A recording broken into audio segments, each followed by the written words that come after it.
I'm Tammie Gibbs with Lovins Realty, and this is Sweet Vidalia Home.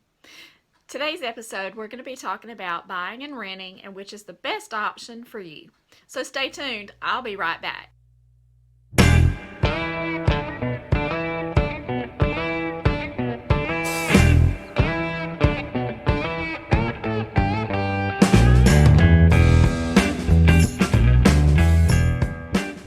Hi, and welcome back to Sweet Vidalia Home. I'm Tammie Gibbs, and today we're talking about renting and buying and which option is best for you. So I hope today I'll be a little bit of help to you and helping you make that decision. So let's get to it. Let's talk about renting.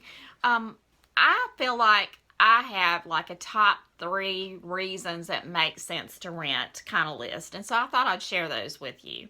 So number 1 on my list is when you need a short-term rental in, say, 6 months to a year. You're being relocated and you're just, you're not going to be in the area very long. It really wouldn't make sense for you to purchase if you're not planning to be here a little bit more long term. And it would complicate things to have to get rid of a property after a year. So that's my first one. My number 2 reason is when you're in the process of purchasing a home and it would make sense to continue renting in that case, because you're just waiting for your closing and continuing to rent. Obviously, it would make sense to go try to buy a house while you're trying to buy a house, of course. So to me, that's the logical reason to rent. And then number 3, and probably the most important, in my opinion, is when you have a plan to purchase and you're just trying to get all of your ducks in a row and get everything together with your finances. So you're trying to improve your credit score. You're also trying to save money for your down payment and other purchasing expenses. And at the same time, you're also possibly paying down some bills when it makes sense to improve your debt ratio score. So these are my top 3 reasons why you should rent. Now, the next thing that I'd like to talk to you about is why you don't want to rent long term. And that is because you're building wealth for someone else, and I'd really like to see you build wealth for yourself. So to me, it makes more sense that if you can afford to buy, meaning you can afford whatever small down payment that you need, and you can also get the loan, then to me it makes more sense to invest and rent from yourself, even if it's not your dream home. That way you can start accumulating wealth for you and your family. And a perfect example of this is if you just take the example of $500 a month rent and a person paying that for 5 years, that person will have contributed to someone else's wealth by $30,000.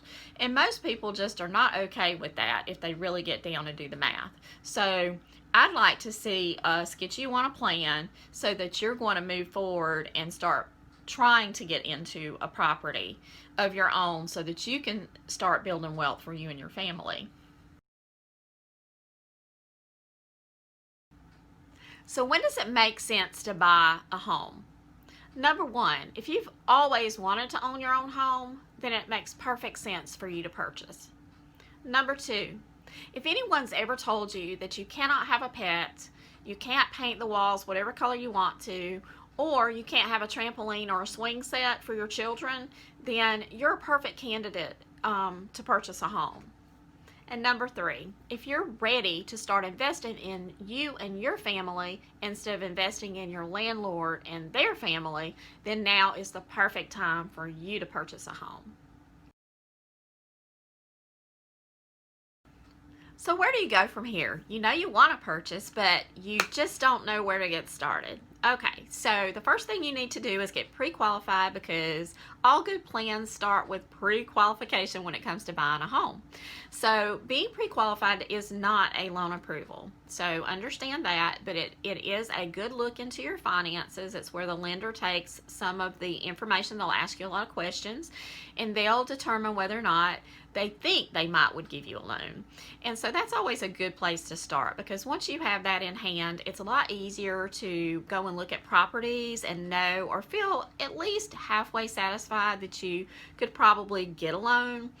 and you're not spending money on appraisals and on inspections and stuff like that, and then have them say no, you're denied for your loan.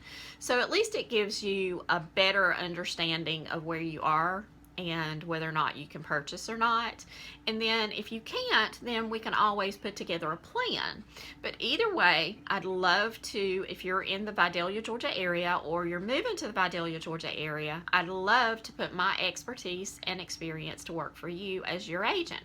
So if you're interested, my info's in the comments, and I would love to hear from you.